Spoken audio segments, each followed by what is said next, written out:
kwa kunipa fursa hii. Senator Methu. Mr. Speaker, for this opportunity. You know, Mr. Speaker, when we last had, or the last session that we had, when we had our special sitting, the session ended. I don't want to use the word acrimony, but I'm struggling to get a better word to use. But I mean, the situation escalated quite quickly, so we were not able to pass our condolences. And if you allow me, in a minute, I want to pass my condolences to the family of the Honorable Raila Ondinga, his wife, the children, our colleague Senator Oburu, who is now the new party leader of ODM. Mr. Speaker, sir, the departed Prime Minister is a man who lived one of the most successful political lives any politician would think about. He worked with virtually every regime. They all came and left him. He worked with the President Moi, came and left him. And there are many things that we can learn from him, but I think the hallmark of what I would learn as a young leader from the Honorable Raila Ondinga is being brave, choosing the path of justice, even when it is very lonely sometimes. You do not have, and it was said in a book that I read called, I think, Half a Day, there's a, I don't remember really the title, but there's a man called Dr. Stockman who said, the quest for justice. So therefore, one of the most we can actually remember from the departed leader, Honorable Raila Ondinga, is that when he voluntarily chose a very difficult thing, and it has not happened again, he chose to resign, go back, get another party, and go back to his people, and again in Langata in 1994. That is not a feat that has been, or that is not broken by anybody. We may act brave, we may act courageous, but we have never gotten to that level. He is one consummate politician who has been extremely successful, powerful when he's in government, and powerful when he's not in government. He was just as powerful when he was in government as when he was not. He was as powerful when he was Prime Minister, and when he was leader of opposition, when he was in the handshake, and when he was in the broad-based. I may not have agreed with him when he moved to work with President William Ruto, but he always pursued what he believed in his heart was a correct thing, and I think it's a lesson that all of us should be able to carry home. I want to congratulate Senator Redama, and by the way, in the spirit of honoring and remembering the life and times of our departed Prime Minister, one thing that we must also acknowledge and recognize is the kind of mentorship that he offered to young leaders. Mr. Speaker, Senator Redama is fairly a very young senator, not of course as young as I am, but he's fairly a young senator, and has been given quite a huge role on the parliamentary responsibility, being the minority whip. The same case to Senator Sifuna, who is the deputy minority whip and the secretary general of the party. The same case to Senator Eddie, who is my age mate and chairman of a committee. And many other. Senator also is fairly a young person and is the deputy party leader. He has been able, and he has been seen, when we speak about the leaders of tomorrow, he actually was in the forefront in preparing the leaders of tomorrow. You don't just speak about leaders of tomorrow and you are doing nothing about it. There are many other people who do not want to give young people opportunities to grow and to exercise the talents and leadership capacities and potentials that they have. I also want to congratulate Senator Redama for this bill, which in my opinion, Mr. Speaker, or Madam Speaker, sorry, wants to operationalize Article 96 of our Constitution. Mr. Speaker, in the quest for hunting for resources, especially to our counties, we hunt hand in hand, especially with the governors. If you remember, Mr. Speaker, and I can see, I think Senator Redama was one of those who sat in the mediation committee, look at the kind of canvassing, the kind of support, the kind of camaraderie that we got from the Council of Governors. Mr. Speaker, or Madam Speaker, sorry, I keep forgetting because there was a Mr. Speaker before you, please forgive me.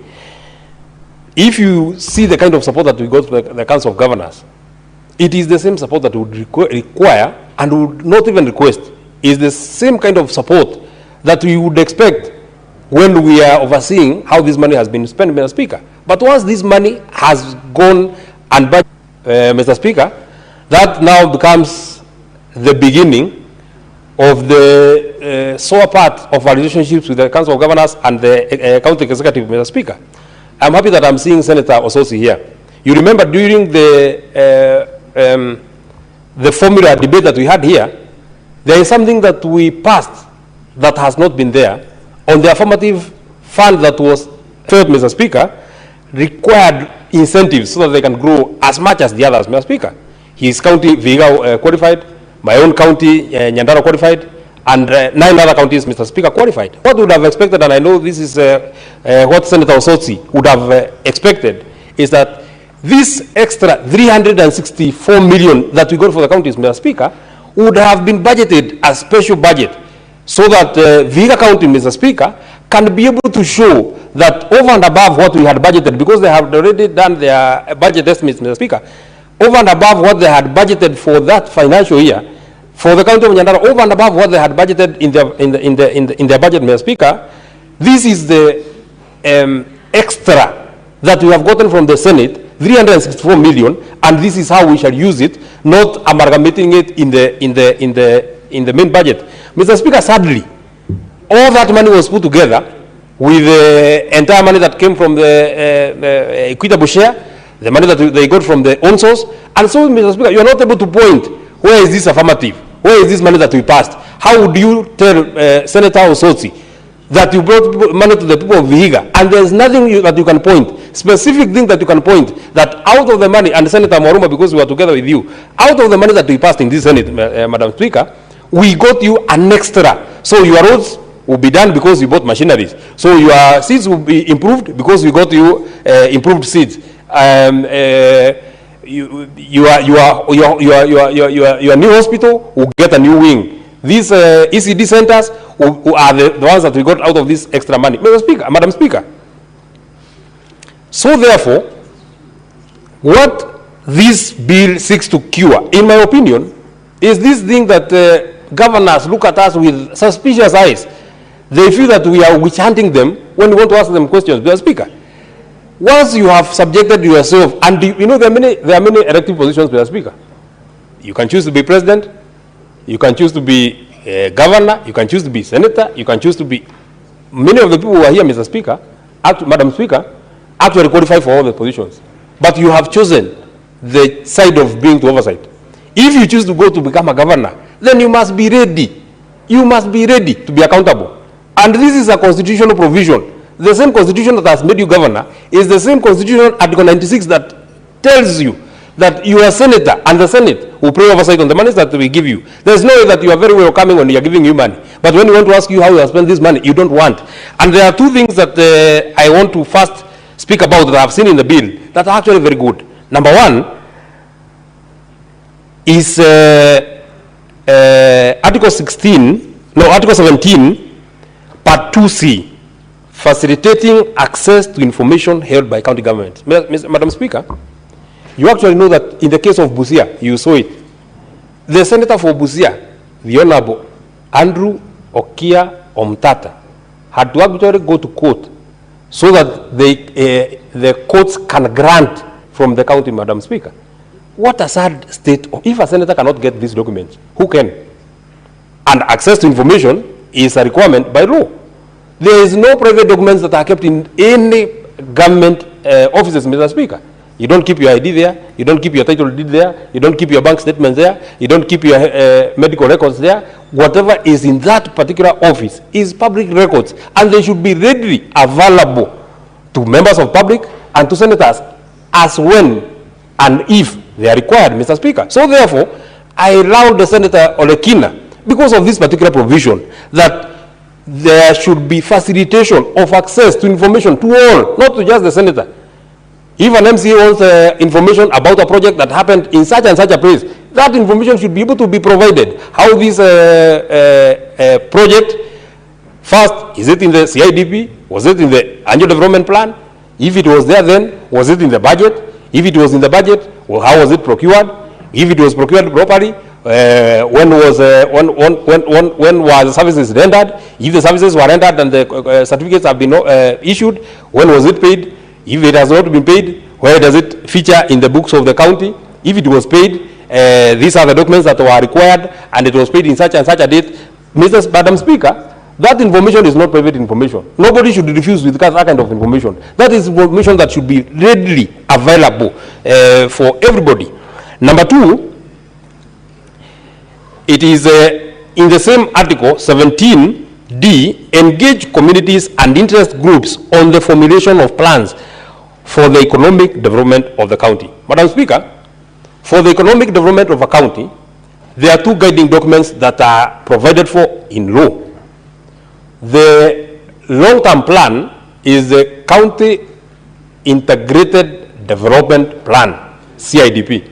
It is in this CIDP that people say that in these 5 years that you have been given as governor, we expect you to do this, we expect you to do this, we expect you to do this, and over and above what they have asked that it should be done, they also give priorities. In terms of priorities, this is would want you to start with health, and on the matters of health, would want you to upgrade JM Kariuki Hospital.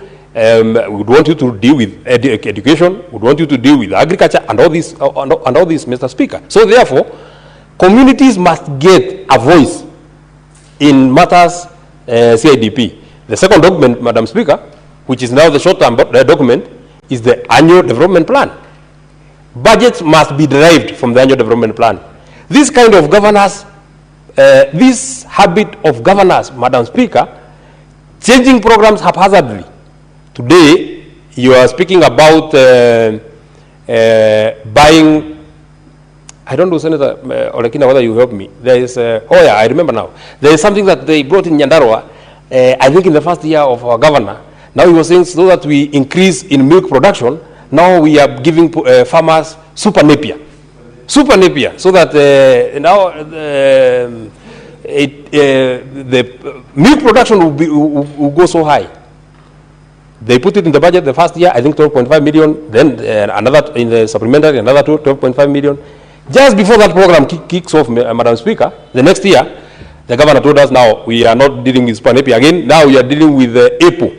We now will stop doing or giving super napier, we'll now start giving you APOs. And I think the budget was prepared, some people are given APOs. Just before farmers in Nyandarua start acclimatizing on how we shall do APO farming, we are now told I think now the current program is coffee growing in Nyandarua. Madam Speaker, how this have been derived from the annual development plan, we must, Madam Speaker, stop this habit of governance. Senator Mourn and told you that this is working in my county, you want to rush it and customize it in your county.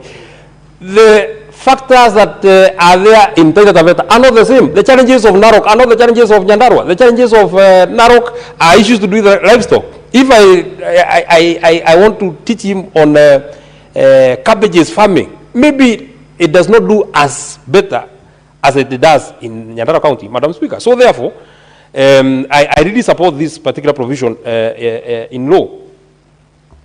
And number F is monitor the spending patterns of public entities within the county. This is also very, very important.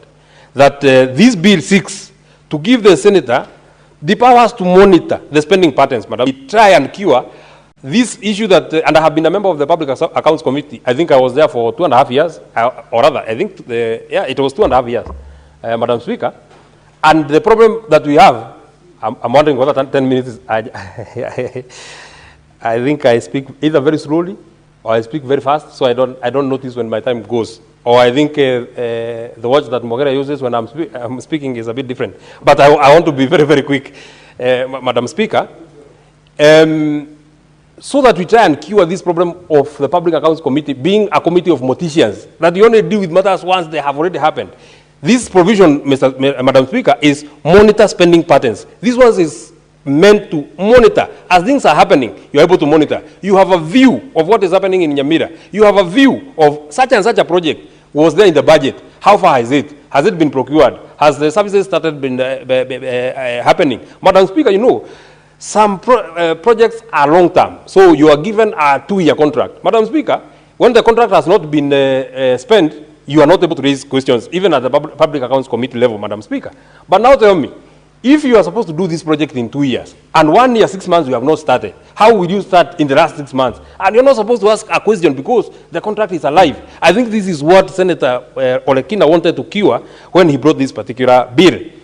I have spoken about this. This is 18.6. The county executive committee member shall avail, and the use of the word shall is very critical, shall avail the senator with pertinent information. It's not a request. If I want information on anything, this is a public entity, on anything, any project, any program, any government program, including, Madam Speaker, you know, we have had a challenge, even getting to know the prayer breakfast of the national prayer breakfast, how much was spent by either parliament, the national government. Nobody knows how much was spent. Prayer breakfast, you're even hiding money that you are using to pray. Just talking to God, you don't want to know, you don't want us to know how much you spent when you wanted to speak to God. I mean, Madam Speaker, these are things that should be so straightforward. And I think they should, and I think 19 also speaks about these documents being availed to the members of public. This is also something else that I was able to pick.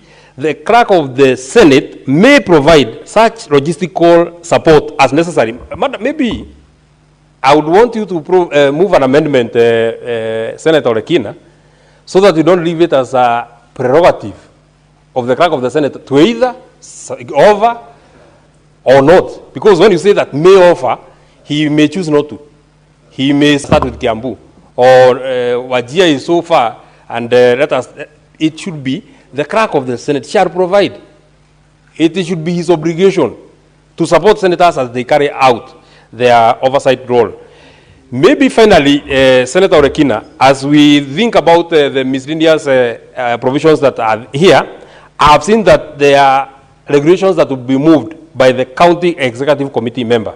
And one of them, notwithstanding the generality of subsection 1, the CEC member may make regulations on the processes related to the management and implementation of the project. It is here that I would want us to be a bit careful, so that they also don't process regulations that will claw back the gains that we have gotten, because they may put things in the regulations that do not make it easy for us to know the management and the processes in the implementation of projects. In fact, this is very critical, Senator Olekina, because these regulations are speaking about implementation. This is where the crust of this matter would be cured. If we want to play very, very active oversight, it should be in the implementation of projects. So therefore, it should be an open book on how we can be able to see, we can be able to view implementation of projects. It should not be, if a CC now, for example, Senator Olekina, as it has been provided here, what if a CC now says in the regulation that this information will only be provided after the completion certificate of that project has been issued? Then we shall have lost the 30 seconds. 30 seconds.